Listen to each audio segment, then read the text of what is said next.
Ranger Week on the Paper Crafters Library blog, and we will be focusing on Tim Holtz distress stains.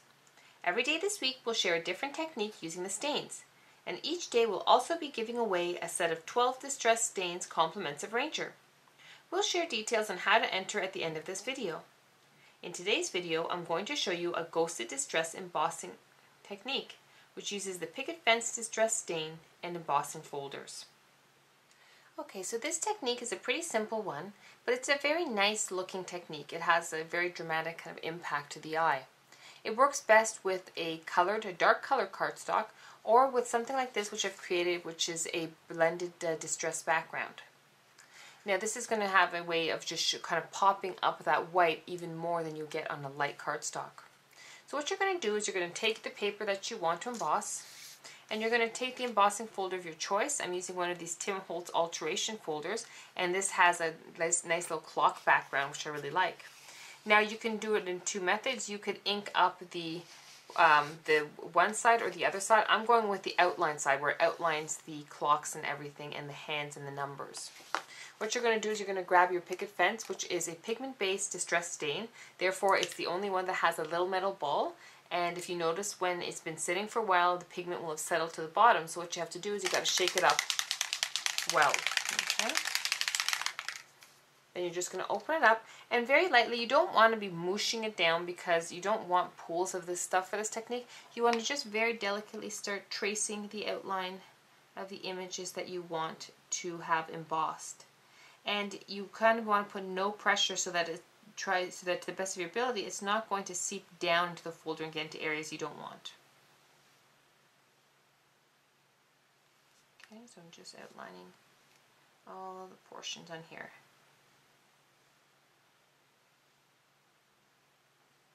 And I'm just putting very, very little pressure on it.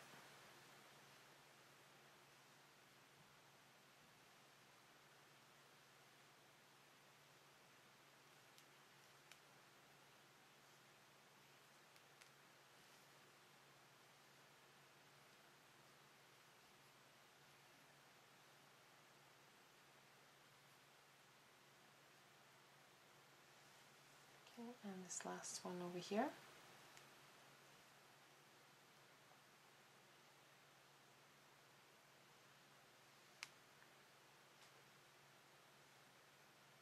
Okay, and just make sure you have all those little areas done.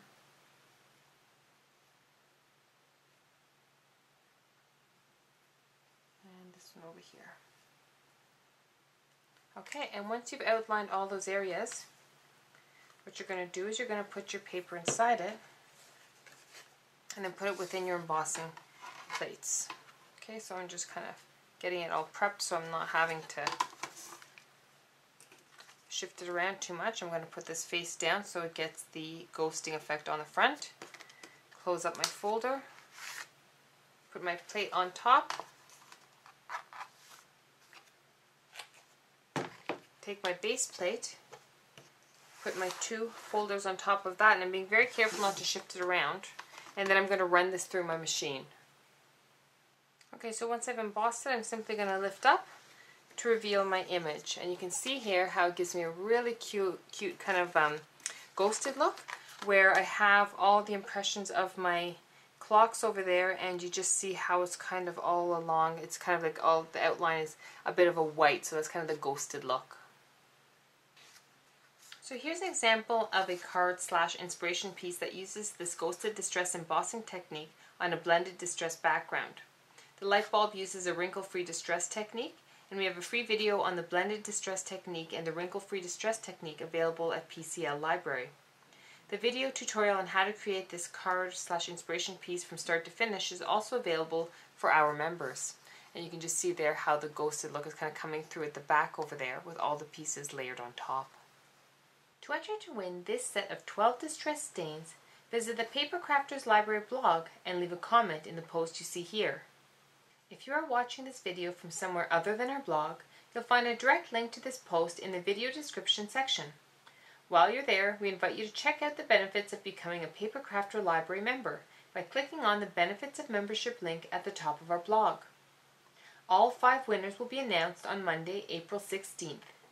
I hope you enjoyed today's video. And if you haven't already, be sure to check out some of our other great technique videos using distress stains.